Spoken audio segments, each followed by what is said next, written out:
Please follow along with me through this spiritual journey. Exodus chapter 32. Now when the people saw that Moses delayed coming down from the mountain, the people gathered together to Aaron and said to him, "Come, make us gods that shall go before us. For as for this Moses, the man who brought us up out of the land of Egypt, we do not know what has become of him." And Aaron said to them, "Break off the golden earrings which are in the ears of your wives, your sons, and your daughters, and bring them to me." So all the people broke off the golden earrings which were in their ears, and brought them to Aaron. And he received the gold from their hand, and he fashioned it with an engraving tool, and made a molded calf.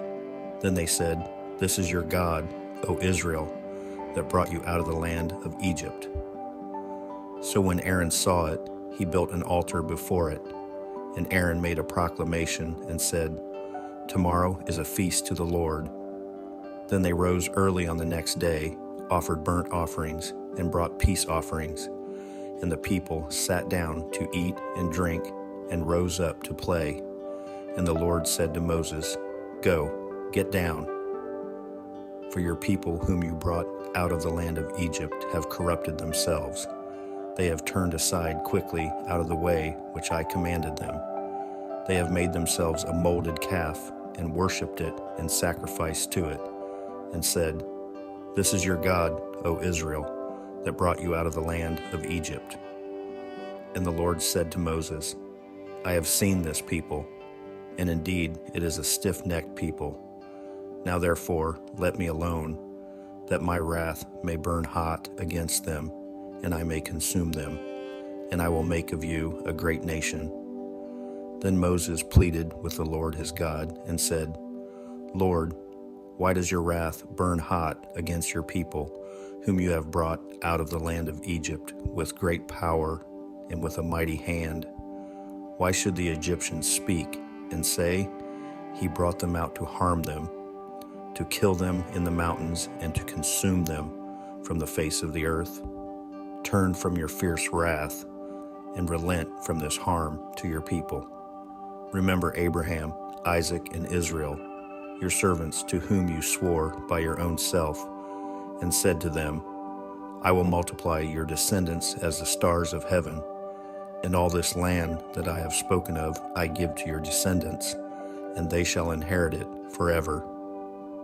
So the Lord relented from the harm which he said he would do to his people.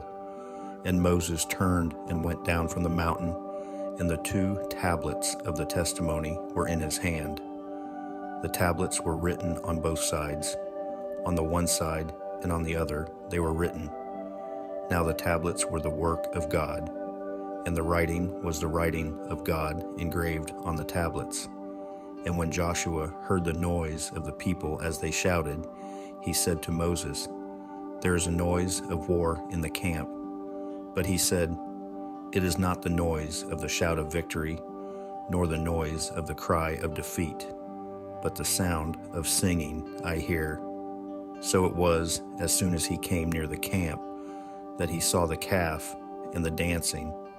So Moses' anger became hot, and he cast the tablets out of his hands and broke them at the foot of the mountain. Then he took the calf which they had made, burned it in the fire, and ground it to powder, and he scattered it on the water, and made the children of Israel drink it. And Moses said to Aaron, "What did this people do to you, that you have brought so great a sin upon them?"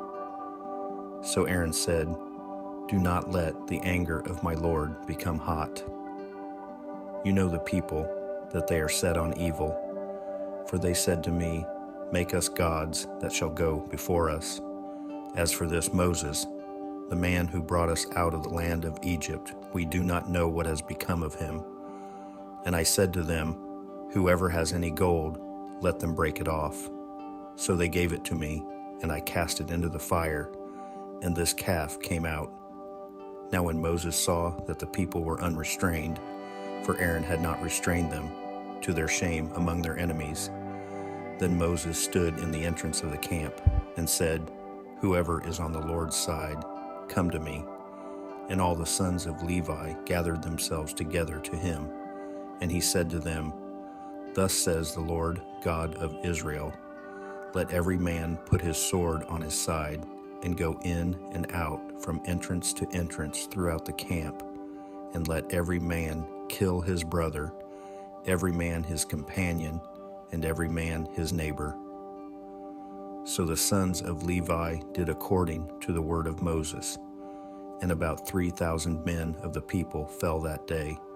Then Moses said, Consecrate yourselves today to the Lord, that he may bestow on you a blessing this day, for every man has opposed his son and his brother. Now it came to pass on the next day that Moses said to the people, You have committed a great sin, so now I will go up to the Lord. Perhaps I can make atonement for your sin. Then Moses returned to the Lord and said, Oh, these people have committed a great sin and have made for themselves a god of gold. Yet now, if you will forgive their sin, but if not, I pray, blot me out of your book, which you have written. And the Lord said to Moses, Whoever has sinned against me, I will blot him out of my book. Now therefore, go, lead the people to the place of which I have spoken to you. Behold, my angel shall go before you. Nevertheless, in the day when I visit for punishment, I will visit punishment upon them for their sin. So the Lord plagued the people because of what they did with the calf which Aaron made. Please like and share with your family and friends. Leave a comment. I would love to hear from you, and subscribe so you don't miss future scriptures. Please join me Sunday through Friday at 11 a.m. to continue our spiritual journey. God bless, beloved.